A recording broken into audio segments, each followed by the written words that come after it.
Nilesh is chartered accountant and a commerce graduate from Mumbai University. He is senior manager transaction desk at Ernst & Young. Nilesh has experience of more than 13 years. Nilesh has worked on assignments involving advisory services for mergers and acquisitions, structuring and implementation. He has experience in corporate tax and regulatory matters. He has advised and assisted various multinational companies. He has also worked with various private equity houses. His area of expertise include direct tax due diligence, mergers and acquisitions, inbound investment structuring, corporate tax and regulatory advisory. With this brief introduction, may I request all of you to please welcome Nilesh Tisha.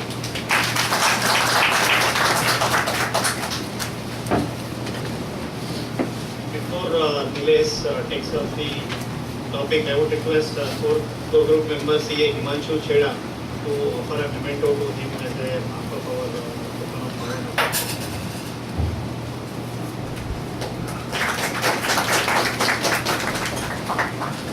Nilesh, please, you can start.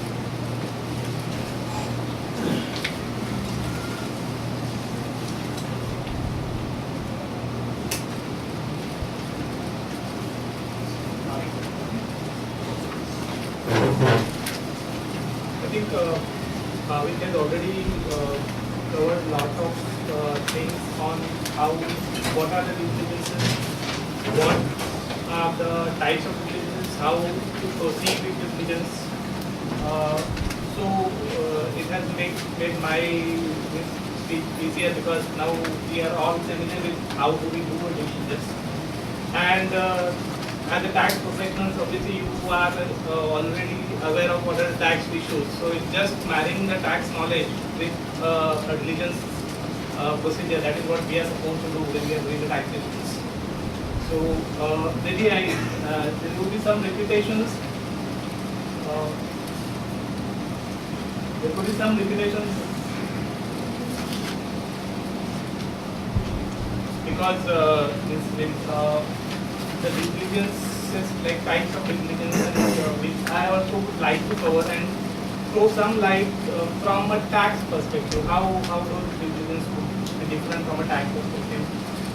What is the objective of due diligence? Obviously, the objective will be similar to what there are for financial due diligences, but again there are certain similar from tax perspective. How do we deal with our findings in any due diligence scenario? So that and planning tax due diligence, I think that is one of the most important points which I would like to cover. Obviously, there are certain areas which we look through when we are doing a tax diligence. So I will be covering. I think we have had a fair bit of discussion on buy-side due diligence and vendor due diligence. So we know how these diligence are different. From a tax perspective, what challenge or other this challenge could be from a financial perspective as well. When you are doing a due diligence from a vendor side, so your client is a seller, and you are doing the diligence on the client itself. So there is a challenge with respect to when there is any finding. I may take it from a tax perspective, but obviously it will be there from a financial perspective as well. So if you identify any tax issue which is not provided by the target, for example. So how to do deal with it? Is the finding would be different when you are doing a buy diligence and when you are doing the vendor diligence? So obviously answer would be no, because as a professional you are supposed to highlight whatever you are supposed to do what with the professional things. So there is a challenge when you are doing a vendor due diligence. You need to do a balancing act. You need to manage your professional ethics as well as you need to make sure that whatever findings are there out of your due diligence are highlighted. So at the same time, when you are doing a vendor due diligence, maybe as we discussed, you have an opportunity to correct yourself. So you can obviously suggest the ways and means whereby the issues which are identified during due diligence could be either corrected if there are corrective steps possible, or maybe certain basically at least the target or the seller is aware of that these are the areas which would be taken for negotiation when buyer is doing diligence on your side. There could be like situations where there are certain tax assets which are hidden assets sitting in the balance sheet, or maybe not be sitting in the balance sheet because you are not recognizing. For example, you have tax losses, and out of your policy, you are not recognizing any deferred tax asset with the tax losses. So when you are doing basically sales and diligence, you can highlight those areas. These are the points which you need to keep into mind when you are doing when you are basically negotiating with the seller. So those assets may be available to the seller on going forward basis.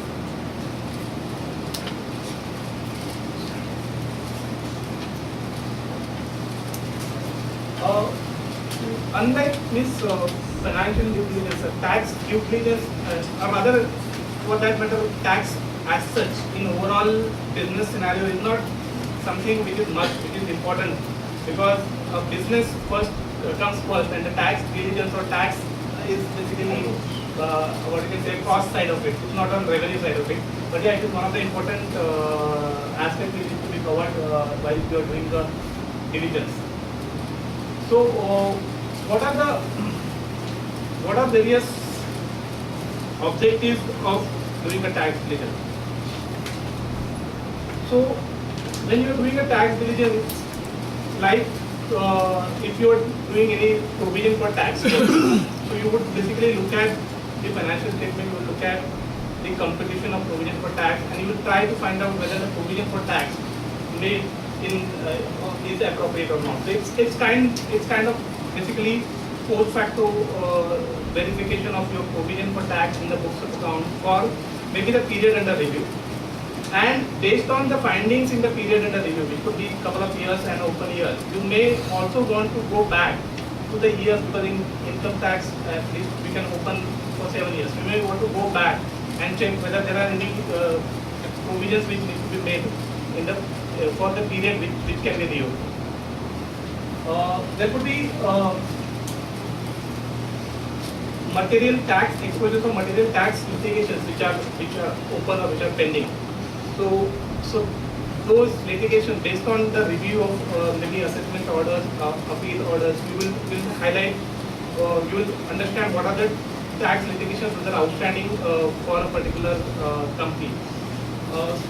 So for example, if you are doing this, maybe I will share with whatever I had done the diligence in past. So for example, we were doing the diligence on a third-party administrator. Basically, an insurance company appointed a third-party administrator for processing the claims. Basically, and the income of the third-party administrator is generally some percentage of the claim. And what actually third-party administration does is basically collects basically claims and receives money from the insurance company for settlement of claim, and the same amounts are paid either to the hospitals or to the basically insured person, depending on the policy. So obviously, in that particular case, when payments are made to hospitals, whether those are subject to withholding tax or not. So there was an issue, there was a assessment or rather what you can say withholding tax orders where demands were being raised on the company. Now, considering the revenue is only some percentage of the claims, and the withholding tax is on the entire amount of claim, the amount of demand was much more than what could have been the value of the company. So I think these are the typical types of maybe a diligence which could maybe the issues which could affect the deal, whether the deal could happen or not. Because otherwise, a tax is a small portion of maybe overall valuation. But these are some areas where you will find out that there are significant risks involved, and whether deal would go through or not would decide it on the basis of what is your finding, what is your view with the outcome, and maybe sometimes even your view would be that this particular issue is actually ultimately would settle in favor of the assessee. But knowing Indian judiciary system when it would settle, so you may not want the client to enter into for a 10-year litigation, and after 10 years basically you would derive the value. So those are the areas which you would come to know when you are looking into basically the assessment of past litigation which have happened. Yeah, which is still uncertain in spite of so much of litigation, in spite of there being a decision. Now we are going for a review petition. I don't know, this is what we are trying to achieve. So then obviously there could be some areas where in past there is no litigation on those issues, but you foresee that your tax outflow in going forward could increase. There could be couple of reasons for that. One is that there are certain issues which are identified by you while you doing a diligence which are not picked up by tax authority, and hence you feel that if those issues are picked up, then in future your tax outflow could increase. Or there could be certain issues like you know that the tax holiday is ending now most of the tax holidays are slowly ending, so that's not, but yeah, so if the tax holiday is ending on a particular period, so you know after a particular period your tax outflow is going to be more. So those are the areas which your client may want to know. And it's typically if a client is Indian client, he understands the Indian tax law system, it's okay. But if the client is a foreign client, then obviously some obvious things also need to be highlighted so that because they are not privy to what is the Indian tax law. Then the next would be basically validating the representations made by the seller. So a seller may have some kind of representation that it has no, what you can say, outstanding proceedings. Okay, and that may be on the base that even if you see some financial statements, if you see contingent liability statements, the seller might reflect that there is no contingent liability. This may be on the ground that the assessment proceedings which were issues were decided against by the AO are decided in favor by the CIT. But the fact that this issue is being appealed by the tax department against tribunal is not considered suppose for deciding whether contingent liability is there or not. So those representations can be validated by obviously going to the tax litigation status and what is happening on the ground.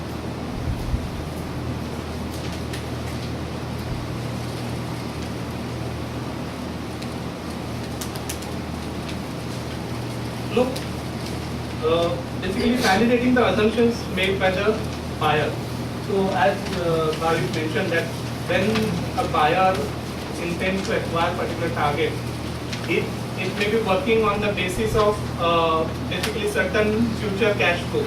So it may be working on the basis of certain what you can say EBITDA multiple or maybe certain internal rate of return which it expects from the particular investment. So for that, he would have done some cash flow analysis based on what is the future cash flow that the company will be generating.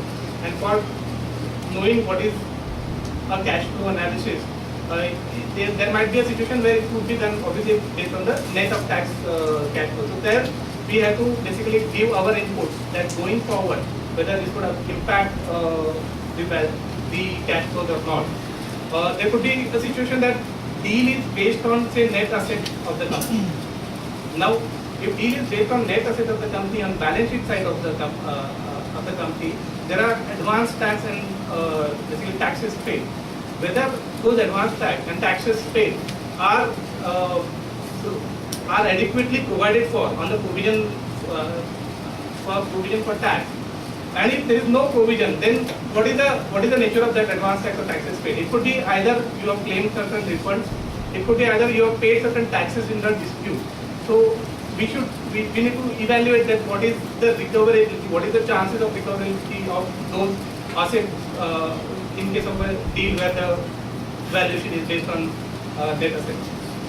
And in fact, in one of the deals, basically the valuation on net asset basis, and there were amounts which were claimed as a refund in the balance sheet. Now, once you have seen the return that amounts have actually been claimed as a refund, so yeah, refund is outstanding. But why refund is outstanding? What is the reason for that? So if there are 3 years, 4 years refund outstanding, so you will have to basically go beyond that and understand whether there is any order, whether there is any rectification pending. So all those facts maybe have to be taken into account. Nowadays I think there is a 26 AS which is basically uploaded on the site for each. And what I understand maybe on practical ground reality level I don't visit income tax, but what I understand is that department is taking a stand that whatever is the amount standing in the credit of 26 years, that much amount will be allowed as credit. So is there any difference between what is in accounts, what is in 26 years, what is in the tax return? So all those facts would have to be verified in order to evaluate the recoverability of the tax. Now, there could be other scenarios like you may have a company which is having a tax holiday, and obviously it has maybe a tax holiday has come to an end when we are doing a due diligence, but past 10 years it has claimed a tax holiday. The provision is based on the tax holiday, so there is a what you can say lower tax charge to profit and loss account. So and hence basically lower provision to the extent in the balance sheet. So we will have to evaluate whether the claims of those tax holidays are appropriate or not. So is there any chance of those claims being, or rather whether those tax holidays have been examined by tax authorities, and if those have been examined, then obviously sometimes so happens that there is an assessment for the year in which the tax holiday is claimed. But there is no discussion in the assessment order whether the claim was appropriately claimed or not. So you don't know whether this issue has been examined in tax assessment or not. So there you may go and ask whether there was a question raised with respect to the assessment or whether with respect to the tax holiday claim, what were the submissions made with respect to, there is more discussion also with respect to that. And then maybe you may go beyond that, and you may ask, you may yourself want to check the condition, whether the business was set up by reconstruction or split up or not. So depending on what is the level of assessment or what has happened in assessment, you may want to go beyond that. Now, any finding which we have in a tax diligence would lead to either where you find that this is a particular issue which is what you can say more likely than not would go against the taxpayer. Then you may suggest a valuation adjustment. So you may suggest that this much of a tax should have been provided for, which has not been provided for. So you may go for a valuation adjustment. There could be situations that the issue is not so clear. So there is a gray area, because in tax you would agree that there are issues which you can't decide whether it is on this side or that side. So there you may want basically company to provide an indemnity. So the seller should provide an indemnity. So we highlight that point in our report, which would be taken care of when you are basically entering into an agreement with the seller for acquisition of a business. There is a third way to deal with an issue. So if you find that there are certain holidays, certain issues which could be what you can say become time barred in certain time frames. So you may want those issues or amount with respect to those issues, or maybe a provision with respect to those issues to be kept in escrow. So you don't want a valuation adjustment because you know that after 2 years or after 1 year this issue would be closed. So there would not be any demand. So seller would not agree for valuation adjustment. But at the same time, if it happens within 1 year, if it is reopened by the tax officer, then you would like that you have right and enforcing indemnity in India may be difficult. So you may want to go for an escrow arrangement. So the certain amounts are kept in escrow and for a certain period of time, and post that time you may release the amount. Now the next could be basically as Bhavik mentioned, that not only that we have to highlight what is unpleasant, but we also should highlight if there are any upsides. So like in vendor diligence, if the deferred tax asset is not recognized, you will tell your seller. Similarly, you will tell your buyer that these are the assets or the incentives which you can use, maybe on going forward basis. Or maybe a company has just started an SEZ. So till last year, the company was a full tax paying company, and going forward, it may basically start saving some tax on account of the revenue which is generated out of SEZ unit. So you may want to highlight the areas which could be captured by the buyer for his valuation purposes in future valuations. Now, obviously, the tax diligence could lead to some structuring also. So, if you identify that there are certain ways whereby you can maximize the benefit to the buyer, you may want to structure a deal separately. So, for example, if there are losses in a company and the intention of the transaction is you want to transfer the 100% shareholding of the company, and you know, section, and it's a private company, so section 79 could trigger the losses would lapse. So these are the points which you can advise your client whether you can look at some opportunity by doing some restructuring and trying to save those losses and capture the value of those losses. So identifying these structuring opportunities could help both buyer as well as professionals like us to generate an additional opportunity for ourselves.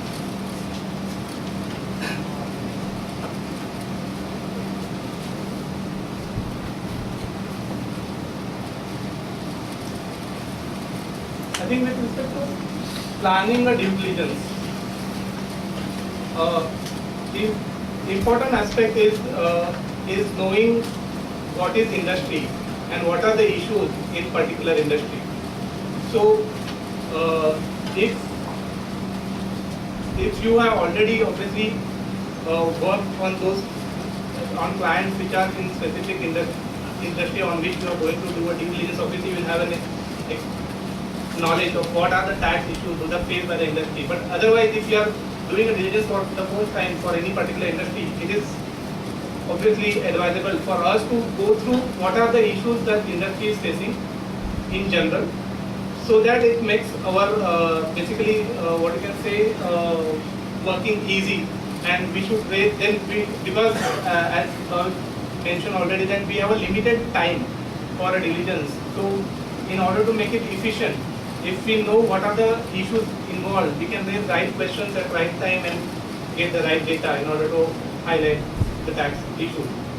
So for example, a software industry, if you are doing a diligence on software industry, you would like to know what are the issues in software industry. So when they are claiming 10A, 10AA deduction, typical issue is seen is that they set up whether the business is set up as reconstruction or not. So typically there will be multiple industrial undertakings set up by a company in order to make sure that the deduction means once the industrial undertaking period of tax holiday expires, they will try to shift the business to another industrial undertaking and claim and extend the period of tax holiday benefit. So if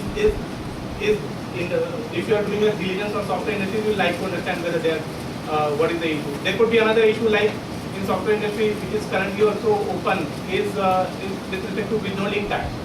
So if you are purchasing, if your company is engaged in the business where they are purchasing a shrink wrap software and selling it to the Indian customers, whether withholding tax would apply or not, whether it is a royalty or it is a purchase. So those kind of what you can say issues you should be aware of when you start diligence and try to basically expedite the matter. Infrastructure segment. So in infrastructure segment generally it takes time for, again there is a gestation period before an infrastructure is set up. So for example, road industry, before a road is constructed, there will be a time period, certain time period before your revenue starts flowing. So there will be issues like pre-operative expenses, there will be issues like income during the pre-operative period, how it is dealt with in particular scenario, how you offer it to tax, whether it is adjusted against the capitalized fixed assets or it is offered to tax. So those areas you would like to study before you start a diligence. Basically, I have not mentioned here like there could be another like financial service sector. Suppose you are doing a diligence on insurance industry, so you would like to know what are the issues which are there in the insurance industry. If you go to get basically, if you see the Income Tax Act, only one section deals with insurance industry. So typically, means what you can say is that we had an experience where we had done a diligence on insurance company which had done all which had all clear assessment. There was no issues raised, and the first question which obviously the target had is basically there is no issues open. If you see there is only one section, we are doing the construction as per that section. So unless until you know the intricacies of how the competition goes for that industry, you will also get basically confused. So you post the diligence, we identified at least 7-8 issues which were there within the insurance industry, and obviously there was a discussion, and it was a vendor diligence. There was a lot of discussion that if there are no findings by the Income Tax Authority, why this issue should be highlighted. But yes, unless and until you know the industry, you know the industry issues, it will not be possible for us. So it is better to study the industry. I think, the second thing is, when you are doing a diligence, you should know what is the transaction, what is the basis of valuation. So you are clear what is your focus area, what should be your focus area. So one of the points I think we discussed is basically its valuation based on net asset. I need to also understand whether the taxes are recoverable or not from a tax point of view, whether adequate tax provision has been made or not.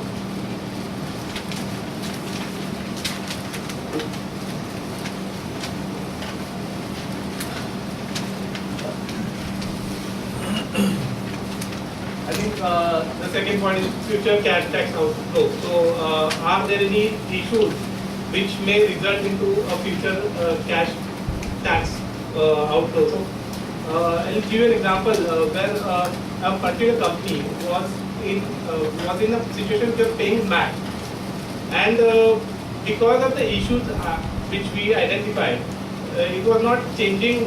Basically, the MAT liability was not increased, so your normal tax was still less than the MAT liability, and the company had not recognized MAT credit in its books. So the question was, it is not impacting anywhere because you are not recognized MAT credit, so there is no question of impacting your asset on MAT side, and normal tax is also basically less than MAT. But still, the amounts involved were quite significant, and although the issue was not highlighted by the tax department in past assessment, basically based on our view, if the issue is highlighted, there were likely that there could be a penalty exposure.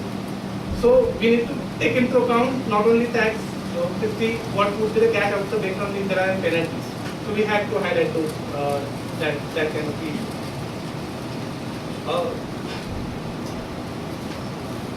Again, we have to cite another example where based on there was a depreciation claim with respect to intangibles, and based on our internal research and our view, it was a situation where we ourselves were convinced that depreciation should be allowed on this particular item. But this issue was highlighted by the Income Tax Department in the assessment, and the matter was pending in appeal before its maybe a first level appellate authority.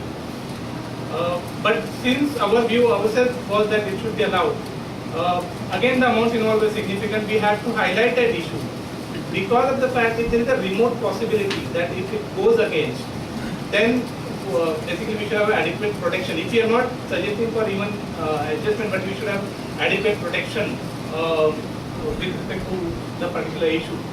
And there could be reasons other than tax. So for example, in that particular scenario, the company was a public sector undertaking.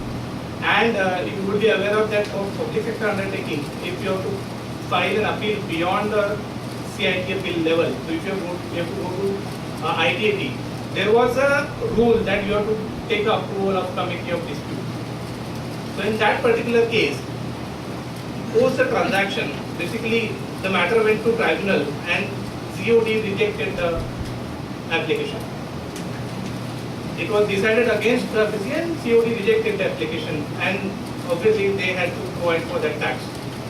So now I think I understand that the COD has been dismantled, so this issue may not be there. But there could be similar issues which we need to take care of, and even if there are what you can say, there are lower chances of or lower risk with respect to a particular item, you may still want to highlight that item and still want to have a protection in your transaction document in order to make sure if there is something which goes wrong, you have some recourse. Now, again, if the valuation is based on some net profit, multiple of a net profit of a target, then obviously you would like to know whether the provisioning which is made on year basis is appropriate or not. So it kind of again goes back to a scenario where whether there would be a tax holiday to particular company and that eligibility of that tax holiday, which you would like to examine in order to ensure that the net profit post tax is same and accordingly the multiple is applied to the correct number.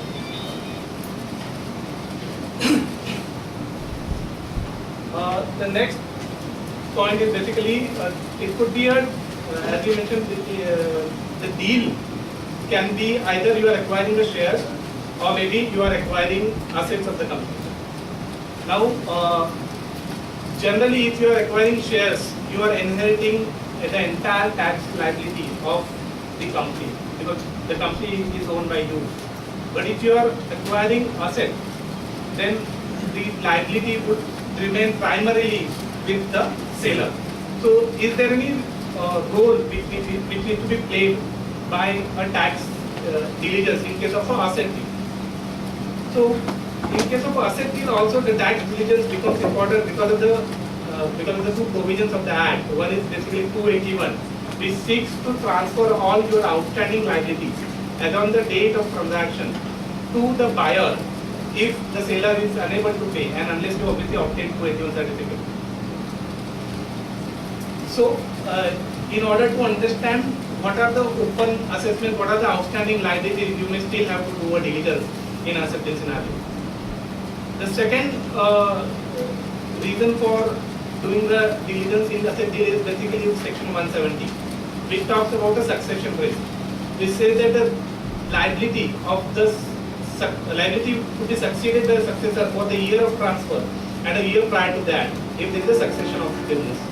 And in case you are acquiring a business on going concern basis, obviously you may succeed the liability and hence you would like to cover the period of review, at least the year of transfer and year prior to that under 170. So for example in asset deal, if it is agreed or if it is decided that 281 certificate will be obtained by the seller, still you would like to know for the 2 years if there is any liability which can flow back the buyer.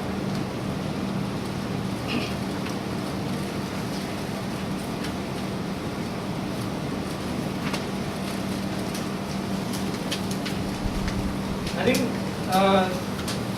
I just highlighted certain areas which we normally look into when you are doing a tax diligence. First is obviously your tax returns. As basic as basically your filing, date of filing return. It becomes important for your carry forward of loss. It becomes important for your certain claims where it is required that return should be filed before the due date. So it starts from basic tax returns. Obviously you will see all your disclosures in the tax return, how your disclosure competition in the tax return. The next is basically tax provision and advance taxes and maybe a MAT credit, MAT provision. So in balance sheet whether there is adequate provision for taxes made or not. So that you would like to check. You would like to check if historically what are the outstanding balances in the tax balances in the book and what is the provision historical, and what are the reasons for the differences, if any. Then with respect to the tax and book losses. So with respect to tax losses, as we discussed in 79, you would like to know whether the losses which are there in historical period, are there any restructurings or is there any change in shareholding? We would like to know whether the losses which are there in the tax returns are available as of today or not. And the second stage is obviously post-transaction, how whether the losses would continue to be available to the buyer or not. There could be other situations like you may have certain losses in certain companies might be apart from a main business doing certain share trading activity. So if there are any losses, whether specific provisions like your speculation loss, etc., whether those are applicable or not to particular case. There could be a situation that there is a dividend stripping. So when you are looking at a capital gain computation, you would like to know whether there is a dividend stripping happen, and you may want to check those areas. Now, assessment and appeal status. Here basically, normally the period of diligence, as we mentioned, is 2 years and the open year. At the same time, we would also like to know what is the year, last year up to which the assessment has been done, and what are the years which are obviously can be under normal provisions can be assessed. And if you identify certain issues which are going back to the past years, you may want to go beyond. So normally we will not look at all 7 years because it is not possible within a limited time period to look at the returns of all 7 years and give our comments. So we may do a 2-year diligence, and based on the issues identified, we'll ask for those particular issues, information pertaining to the years which can be reopened, and then quantify the exposure based on the findings.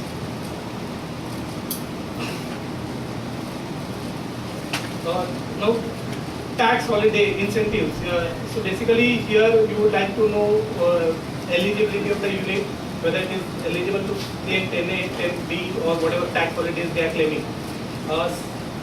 If there are multiple entities, sometimes it so happens that reconstruction is done in such a fashion that if you look at particular company, you may not come to know that reconstruction has happened.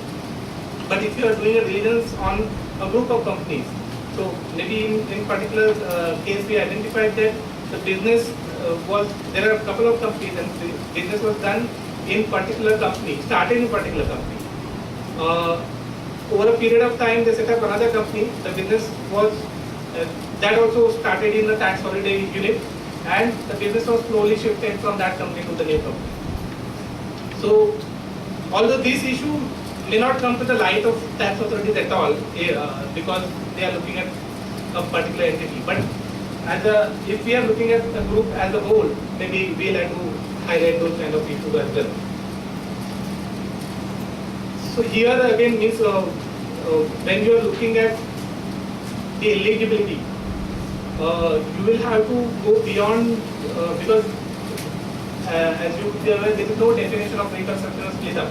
So you may have to go beyond these what you can say tax returns and tax competitions and ask for certain data like what is the revenue for over a period of time, what are the employee strength, whether there are any transfers of employees from the old unit to new unit. So all those areas based on whatever our past experience we'll have to question and check.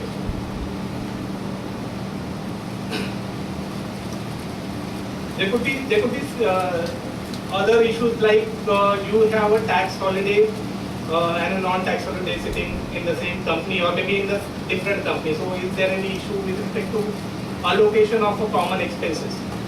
I think when you're doing a diligence, many a times it helps a lot to have a dialogue with your corporate or finance colleagues because they would have more understanding of how business is functioning, where the costs are sitting and all that. So that could give you information or live knowledge that there is something, some common cost which is sitting in particular company and you have a tax holiday in another company and this is not in cost. So you may have some help with respect to if you basically deal with financial or tax diligence. The next is basically related party transaction. I think this is the common issue with respect to tax diligence. So you will have transfer pricing issues which are there. There could be like in tax holiday units you have provisions. If you have a transaction with related party, whether you are making an undue profit, and if yes, then there could be a discount with respect to tax holiday. So we have not only from a expense side of view, but we will have to see from an income side also whether related party transactions are at arm's place or not, even though those might be a domestic transaction. There could be a typical issue which generally is found in a private company scenario is a deemed dividend. So generally a loan is given by one group company to another group company, where there is a common shareholding, and nobody generally takes care of deemed dividend issue. So this is a typical issue which you will find in case of a private group. There could be other issues like 224. So is there any benefit which is derived by a shareholder from a company? Now deferred tax. Deferred tax is as such accounting entry and accounting provision, but obviously because it works around the tax computation, we also play a role in working out whether appropriate tax provisioning or whether appropriate deferred tax liability has been provided or not. And this again basically would help in knowing what is your effective tax rate. I think the next item is, yeah, so what is your effective tax rate? Whether because of maybe tax holidays or because of maybe an additional depreciation, you may have a lower tax rate in initial years, and that may not be the correct picture unless and until deferred tax provision has been made adequately.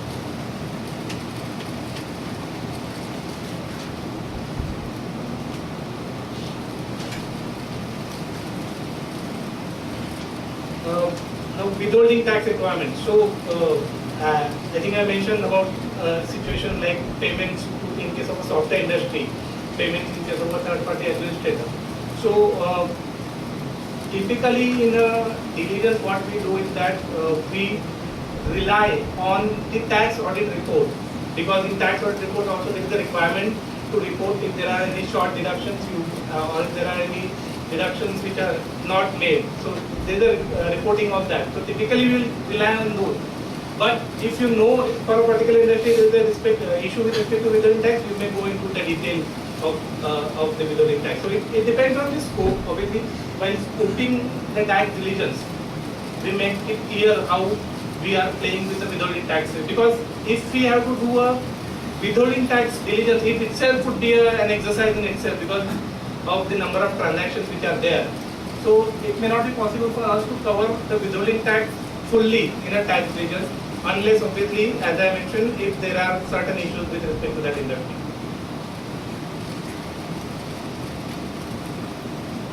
And obviously the potential tax issues with which have not been highlighted or which have not been picked up by the tax authority, but which you identify as a well-doing arrangement. I think tax diligence is actually a smaller this compared to financial diligence. The time allotted to me was more. Maybe I can take up a question. Here the assessment which you said is in tax officer's assessment only is to be considered by the document per se, or you have to go into the detail of the expenditures and like an audit tools will have to be applied for? No, generally we don't go beyond what you can say, we don't apply audit tools, and we don't go whether legal and professional fees, whether they are incurred for the purpose of business or not. So unless and until there are some findings in the financial due diligence which throw a light that yeah, there are certain expenses which are not incurred for the purpose of business, we don't go beyond the what you can say financial statements and taxes. Because in the many industries we know that there is a ratio of the bogus expenditures and all. Correct. Whether in those cases we do need to highlight those things and take care of, or only the assessments of the tax offices will have to be relied upon. See, typically I'll tell you, in diligence, means if you're doing a financial and tax diligence, the objective of the seller or target is to maximize the profit or to show the maximum profit or to indicate that he has maximum profit. So we generally find that he himself would come and tell financial diligence team that these are the, this is what is my reported profit, but this is what is my actual profit. If these are, so if you come across these kind of situations, so obviously you will have to highlight them, although profit might be more, but you have certain tax risk running there. But I don't think so, as a normal tax diligence procedure, we would go, and I understand that in every industry there is a cash expenditure, there is a requirement of cash and there is a generation of cash. So unless and until you can find something which is obvious from the financial statements or records, or maybe which comes out of your discussion with the financial diligence team, it may be difficult for you to identify and highlight. And even if you decide to highlight, how do you quantify? Because like in assessments, what happened is that they would send a confirmation, they would ask for a party to come. In tax diligence, nothing would happen. So how will quantify what is the amount of expenditure to grow? That's what I'm saying. From buyer's perspective, whether that will not create a future liability of the tax It may create, but there are certain limitations beyond which you can't go. scope. Yeah. Again. So even the seller won't be ready to share those views also. Sorry? Seller won't be ready to share those views. As I mentioned, in a bargain to maximize the value, seller may share with you some things. Correct. And but there, obviously, then we'll have to highlight the tax rates associated with that. Can we put a disclaimer clause that assessment can be open up, reassessment can be done up to 6 years? So we can put that disclaimer that this can be open. Yeah, so we see that is how our scope runs. Normally we do a diligence for 2 years only, and we specifically mention that we are not looking at all the years which can be reopened, unless in some cases client wants us to look at all the years. But at the same time, if you have identified any issue which you know that is going to be present in all the earlier years as well, the client would expect you to quantify the exposure.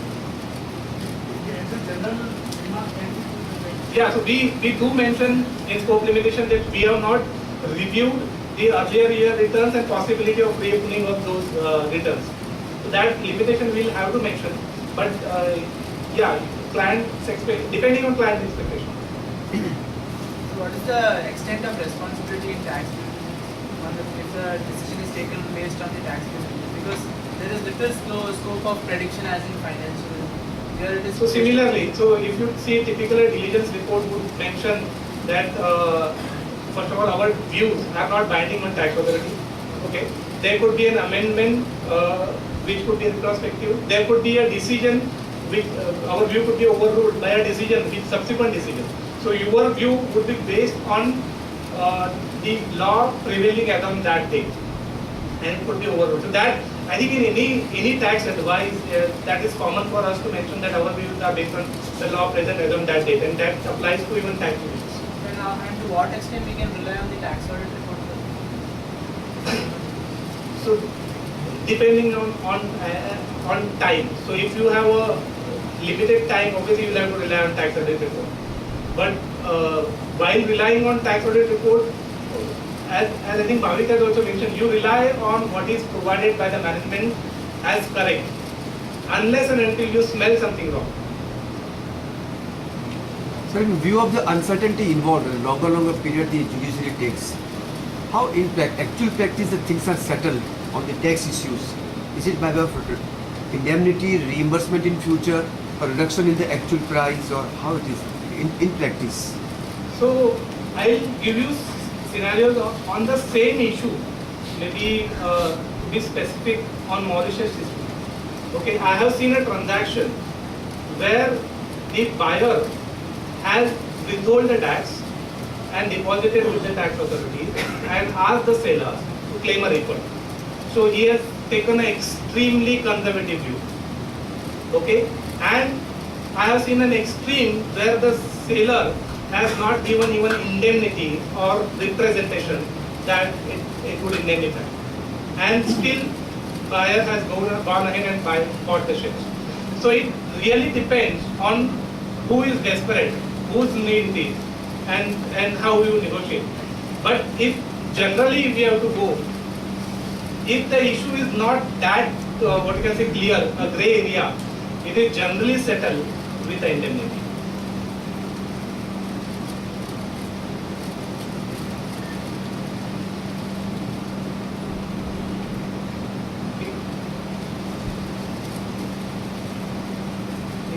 Okay, thanks.